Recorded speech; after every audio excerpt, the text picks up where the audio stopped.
নমস্কাৰ সকলোকে easy Assam exam নামৰ এই চেনেলটোলৈকে সকলোকে স্বাগতম জনাইছোঁ। আজিৰ এই ভিডিঅ'টোত আমি ডেইলি কাৰেণ্ট এফেয়াৰ্ছ ডিছকাছ কৰিম 29 নৱেম্বৰ 2025 অ'কে, যোনখিনি নেকি চ'ৰ্চ কৰা হৈছে আছাম ট্ৰিবিউন বা চেণ্টিনেল আৰু ডিফাৰেণ্ট আমাৰ ইম্পৰ্টেণ্ট নিউজ পেপাৰ্ছ আৰ্টিকলছৰ পৰা। আৰু লগতে এই কাৰেণ্ট এফেয়াৰ্ছখিনি APSC হওক বা আমাৰ যিমানবিলাক গভমেণ্ট কম্পিটিটিভ এক্সামিনেশ্যনছ আছে তাৰ কাৰণে খুবেই গুৰুত্বপূৰ্ণ। অ'কে, চ' এই কাৰেণ্ট এফেয়াৰৰ PDF খিনিৰ কাৰণে তোমালোকে আমাৰ ডেছক্ৰিপশ্যন বক্সত দি থোৱা লিংকটোত জইন কৰি কিনে আমাৰ টেলিগ্ৰাম চেনেলৰ পৰা PDF বিলাক ফ্ৰীলি ডাউনলোড কৰিব পাৰা।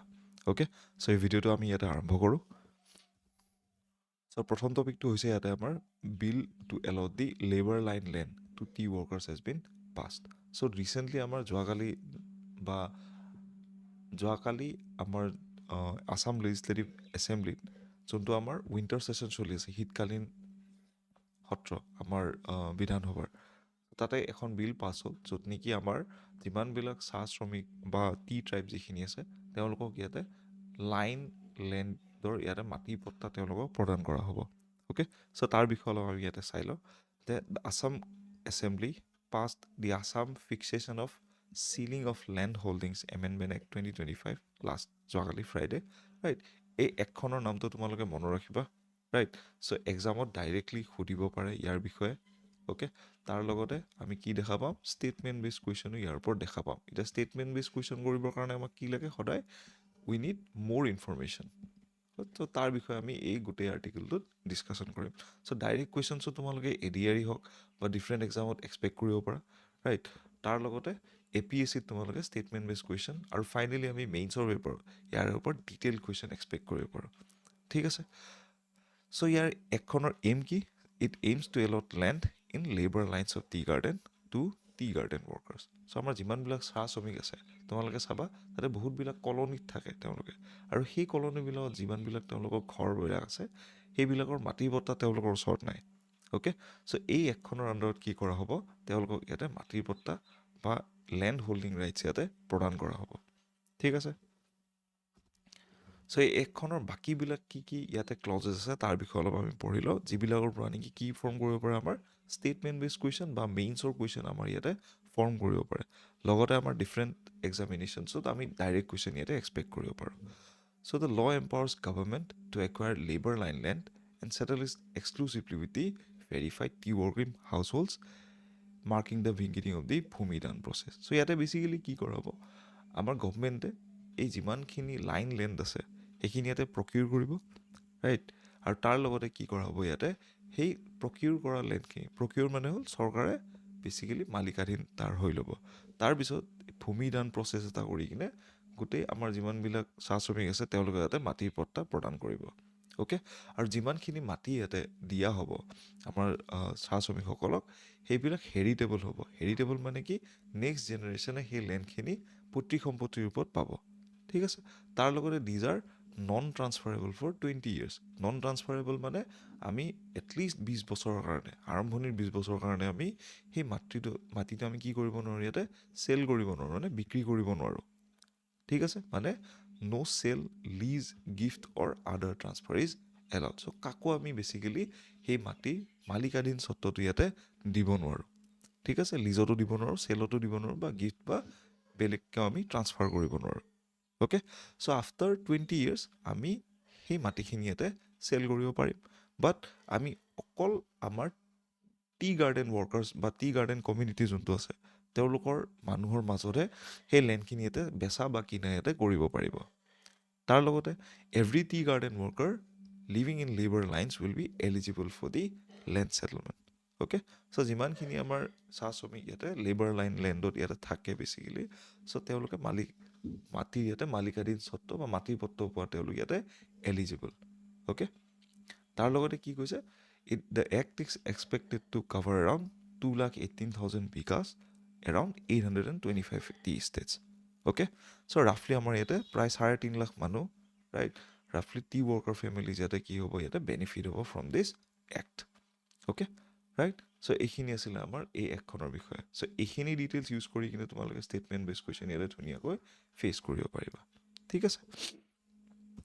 চ' আমি ইয়াতে এটা কুৱেশ্যন লৈছোঁ, what is the main objective of the Assam fixation of ceiling of land holdings amendment act 2025। Okay, so' এই এমেণ্ডমেণ্টটোৰ বেচিকেলি 2025 যোনটো এমেণ্ডমেণ্ট আনিলে এই এক্টখনত, সেইটোৰ বেচিক ইয়াৰে অবজেক্টিভ বা মেইন এইমটো কি, ৰাইট? চ' প্ৰথমটো হৈছে ইয়াতে ডেট ইজ দি এলত land in the tea garden workers line in the tea workers. So B is the correct option here. ঠিক আছে? চ' তাৰপিছত টপিক নম্বৰ 2, এইটো আমাৰ ডাইৰেক্টলি কুৱেশ্যন ইয়াৰ পৰা এক্সপেক্ট কৰিব নোৱাৰা তোমালোকে, বাট ইয়াতে ষ্টেটমেণ্ট বেছ কিছুমান কুৱেশ্যন তোমালোকে এক্সপেক্ট কৰিব পাৰা। অ'কে, চ' ইয়াতে মই তোমালোকক কৈ আছোঁ, লাষ্ট এটা দুটা পৰীক্ষা হৈ গৈছে। এখন লিগেল মেট্ৰলজি পৰীক্ষা হৈছিলে আৰু তাৰ লগতে UTOৰ এক্সাম এটা হৈছিলে। অ'কে, চ' তাৰে পেপাৰখন তোমালোকে চাবা, তাতে কিছুমান জেনেৰেলাইজ ষ্টেটমেণ্ট সুধিছিলে ইণ্ডিয়ান ইকনমিৰ ওপৰত, ইণ্ডিয়ান ইকনমিৰ গ্ৰোথৰ ওপৰত। চ' সেইবিলাক কুৱেশ্যন কৰিবৰ কাৰণে এনেকুৱা নিউজবিলাক আমি বেচিকেলি ফ'ল' কৰিব লাগে। ঠিক আছে, চ' নিউজটোত কি কৈছে যে India's economy grew by 8.2% in the second quarter of 2025-26, right? আমাৰ 2025-26ৰ আমাৰ ছেকেণ্ড ভাগত কি হ'ল ইয়াতে বেচিকেলি আমাৰ যোনটো গ্ৰ'থ ৰেট সেইটো ৰাফলি হ'ল 8.2%, which is highest in the 6 quarter. So' last 6টা কোৱাৰ্টাৰত এইটো হাইয়েষ্ট হয়। অ'কে, চ' তাৰ লগতে কি কৈছে, growth accelerated due to higher factory production anticipating the increase consumption after the GST rate cut. So' তোমালোকে যদি অলপমান বেছি ইকনমিক্স যদি জানা, ৰাইট, যেতিয়া আমাৰ GST ৰেট কাট, GST 2.0 যেতিয়া আহিলে, তাৰ বিষয়ে মই বেলেগ এটা ক্লাছত পঢ়াম। অ'কে, চ' GST 2.0 যেতিয়া আহিলে, তাৰপিছত কি হ'ল, বস্তু বাহিনীৰ দাম কমিলে, যাৰ কাৰণে কি হ'ল, আমাৰ consumption has increase the lot. Consumption বাঢ়িল, কনজামশ্যন মানে কি, উপভোগ কৰাটো, মানে বেচিকেলি আমাৰ যিমানবিলাক বস্তু বাহিনীৰ ক্ৰয় বা বাঢ়ি গ'ল, বিক্ৰী বাঢ়ি গ'ল। অ'কে, যাৰ কাৰণে আমি কি দেখা পালোঁ ইয়াতে, কনজামশ্যন ইনক্ৰিজ হোৱাৰ কাৰণে আমাৰ কি হ'ল, বেচা বিক্ৰী হোৱাৰ কাৰণে ইনকাম বাঢ়িলে মানুহবিলাকৰ, ৰাইট? যাৰ কাৰণে কি হ'ল, আমাৰ যিমানখিনি বস্তু আমি ইয়াতে ফেক্টৰীত বনাইছিলোঁ সকলোবিলাক বেচা বিক্ৰী হ'ল। অ'কে, যাৰ কাৰণে কি হ'ল, আমাৰ ইকনমিত ভালেখিনিও বুষ্ট আপ আহিলে। Okay, so' this strong performance help the offset of a slow' down in agricultural output. So' লগতে আমাৰ কি হৈছে, ফেক্টৰী প্ৰডাকশ্যন বাঢ়িছে, যাৰ কাৰণে নেকি আমাৰ কি হয়, ছেকেণ্ডাৰী ছেক্টৰ যোনটো আছে সেইটোৰ আউটপুট বাঢ়িছেগৈ, বাট আমাৰ যোনটো প্ৰাইমাৰী ছেক্টৰ, যোনটো আমি এগ্ৰিকালচাৰেল আউটপুট বুলি কওঁ, that has also' plummeted a lot. তাৰে যোনটো পাৰফৰ্মেঞ্চ সেইটো ভালেখিনি ইয়াতে কমি আহিছে, মানে এগ্ৰিকালচাৰেল প্ৰডাকশ্যন আমাৰ কমিছে। অ'কে, তাৰ লগতে the services sector showed a significant strength recording the double digit growth. So' service sector আমাৰ সকলোতকৈ বেছি ইয়াতে কণ্ট্ৰিবিউশ্যন থাকে, অ'কে, অৱদান থাকে আমাৰ গোটেই অৰ্থনীতিত বা ইকনমিত। অ'কে, চ' ইয়াতে আগৰ যোনটো ৰেট আছিলে সেইটো আছিলে আমাৰ 8.4% গ্ৰ'থ ৰেট। অ'কে, যোনটোৰ হাৰত নেকি আমাৰ অৰ্থনীতিখন বাঢ়ি গৈ আছে ভাৰতৰ, ৰাইট? অ'কে, চ' এই বস্তুটোৱে 8.2% যোনটো আমাৰ ৰেট দিলে, তাৰ সহায়ত কি কৰিলোঁ আমি, এইটো ৰিটেইন কৰিলোঁ যে ৱৰ্ল্ডছ ফাষ্টেষ্ট গ্ৰ'য়িং মেজৰ ইকনমিত ইণ্ডিয়া আকৌ পজিশ্যনত আহিল। ঠিক আছে, তাৰ লগতে চাইনাৰ গ্ৰ'থ ৰেট কিমান, ডেট ইজ ৰাফলি এৰাউণ্ড 4.8%। অ'কে, এতিয়া এই 4.8%টো আৰু 8.2%টো কেনেকৈ আমি কম্পেয়াৰ কৰিম, সেইটো এটা আমি বেলেগ ক্লাছত পঢ়ি ল'ম। ঠিক আছে, চ' তাৰপিছত আহে topic number 3, that is the Prerana scheme for the support of class 10। Okay, so' support to the class 10। So' class 10ৰ যিমানবিলাক ল'ৰা ছোৱালী আছে বা ষ্টুডেণ্ট যিমানখিনি আছে, তেওঁলোকৰ কাৰণে যোৱাকালি এই স্কিমটো অনা হৈছে, য'ত নেকি ইয়াতে 300 টকা মাহিলী 4 মাহলৈকে দিয়া হ'ব, যেতিয়ালৈকে তেওঁলোকৰ বৰ্ড এক্সাম আহে। Okay, right? চ' ইয়াতে ক্লাছ 10ৰ ল'ৰা ছোৱালীৰ কাৰণে অনা হৈছে। কোন কোন ইয়াতে ষ্টুডেণ্ট ইয়াতে এলিজিবল হ'ব, তোমালোকে চাবা, আমাৰ আছাম ষ্টেট ছিনিয়ৰ বা ছেকেণ্ডেৰী এডুকেশ্যন বৰ্ড যোনখন আছে, সেই স্কুল যিমানবিলাক স্কুল আছে, সেই স্কুলৰ ল'ৰাবিলাক ইয়াতে এলিজিবল হ'ব। তাৰ লগতে আদৰ্শ বিদ্যালয়ত যিমানবিলাক ল'ৰা ছোৱালী পঢ়ে সেইবিলাক ইয়াতে এলিজিবল। Okay, right? তাৰ লগতে কি, ৰাফলি around 4.40 lakh students will benefit under the program. So' 4.4 lakh যিমানখিনি আমাৰ শিক্ষাৰ্থী আছে, তেওঁলোকে এই স্কিমটোৰ আণ্ডাৰত ইয়াতে ভালেখিনিও তেওঁলোকে বেনিফিট হ'ব, right? So' each student will receive a monthly stipend of around 300 rupees। চ' মাহিলী 300 টকাকৈ পাব, ৰাইট? আৰু যোনখিনি ডাইৰেক্টলি নেকি আমাৰ বেংক একাউণ্টত দিয়া যাব, যোনটো আমি কি বুলি কওঁ ইয়াতে, DBT বুলি কওঁ। অ'কে, ডাইৰেক্ট বেংক ট্ৰান্সফাৰ বুলি। অ'কে, চ' ষ্টাইপেণ্ড ইয়াতে 4 মাহৰ কাৰণে দিয়া হ'ব, যোনটো নেকি নৱেম্বৰ মাহৰ পৰা ইয়াতে আৰম্ভ হ'বগৈ, এইটো মাহৰ পৰা। ঠিক আছে, যোৱাকালি বহুতকেইখন চেক ইয়াতে বিতৰণ কৰা হৈছে।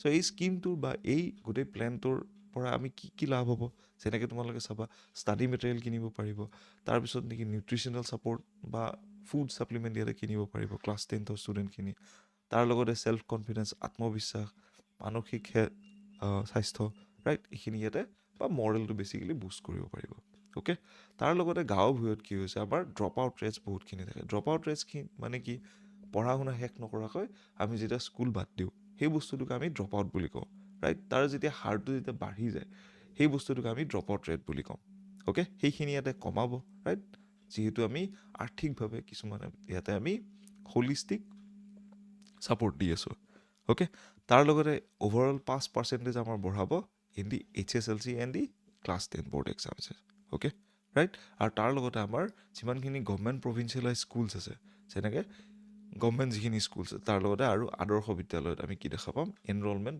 ভাড়া দেখা পাম ল'ৰা ছোৱালী এনৰলমেণ্ট মানে কি তাতে এডমিশ্যন লোৱাটো অ'কে চ' তাৰপিছত আহে টপিক নম্বৰ 4 সেইটো হৈছে আছাম ছেট এতিয়া আছাম ছেটৰ বিষয়ে আমি আমাৰ যোনখন অসম বাজেট আছিলে ৰাইট এই বছৰৰ অ'কে আছাম বাজেট 2025-26ত আমি ইয়াৰ বিষয়ে পঢ়িছিলোঁ ৰাইট বা বেলেগ এটা আমি ভিডিঅ'ত ইয়াৰ বিষয়ে ডিছকাছ কৰি ল'ম এতিয়া আছাম ছেট কি হয় অসম গভৰ্ণমেণ্টে লোৱা এটা চাইণ্টিফিকেল পদক্ষেপ সেইটোৰ আণ্ডাৰত কি হ'ব আমাৰ অসম গভৰ্ণমেণ্টে এটা ছেটেলাইট লঞ্চ কৰিব অ'কে ৰাইট এটা আৰ্টিফিচিয়েল ছেটেলাইট এটা লঞ্চ কৰিব with the help of the Indian space and research organisation ত' এই নিউজটো ওলাই আহিছে আজি যে আমাৰ মিনিষ্টাৰে ইয়াতে honourable science and technology minister Keshab Mahanta ছাৰে ইয়াতে ইছৰোৰ চিফৰ লগত ইয়াতে কথা বতৰা পাতিছে আমাৰ নিজৰ ছেটেলাইটৰ কাৰণে right so' the Assam government is inform assembly has begun steps to develop the Assam set here. So Assam set নামৰ যোন ছেটেলাইট সেইটোৰ কাৰণে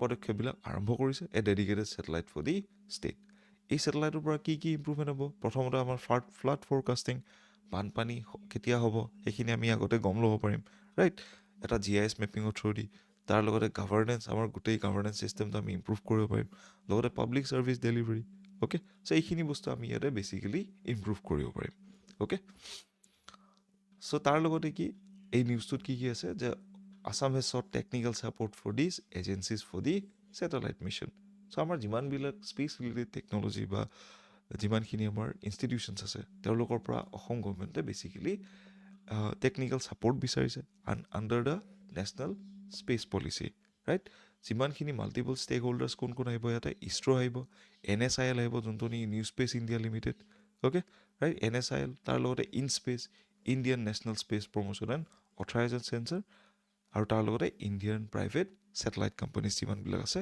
গোটেইখিনি আহিব অ'কে ৰাইট চ' ইনস্পেচটো কি হয় এটা আমাৰ কমাৰ্চিয়েল উইং হয় কাৰ commercial wing of the ISRO ঠিক আছে ৰাইট অ'কে চ' এই ভিডিঅ'টোত ইমানখিনি আছিলে এই গোটেই লেকচাৰটো যদি PDF-খিনি তোমালোকক লাগে এই QR কোডটো স্কেন কৰি কিনে তোমালোকে আমাৰ টেলিগ্ৰাম চেনেলত জইন কৰিব পাৰা PDF-খিনিৰ কাৰণে আৰু তাৰ লগতে এই চেনেলটো তোমালোকে ছাবস্ক্ৰাইব কৰিব পাৰা ফৰ ডেইলি কাৰেণ্ট এফেয়াৰ্ছ আৰু আপকামিং আমাৰ যিমানবিলাক এডুকেশ্যন ৰিলেটেড ভিডিঅ'ছ আছে thank you everyone have a good day